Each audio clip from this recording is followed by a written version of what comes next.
ये बताइए, राम और रावण में बुद्धिमान कौन ज्यादा था? बड़ा पंडित था। धनवान कौन ज्यादा था? सोने की लंका, घास-फूस की झोपड़ी।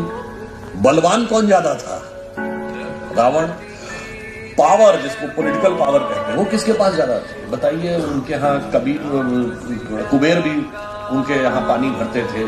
काल को पाए से बांध रखा था। मतलब काल को पाए से बांधने मतलब उसकी इच्छा के बगैर उसकी मृत्यु तो छोड़िए, उसके राज्य में किसी की मृत्यु नहीं हो सकती थी। Even if somebody consider itself as an imaginary, it is the height of power कि nobody can die in your kingdom without your permission.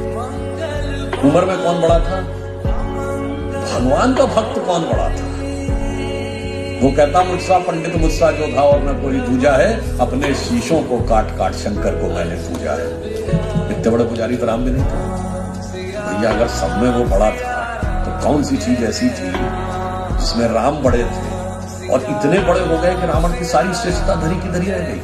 केवल एक चीज थी, चरित्र। इसीलिए तुलसी ने लिखा, राम चरित मानस। राम के चरित्र को मन में धारण करके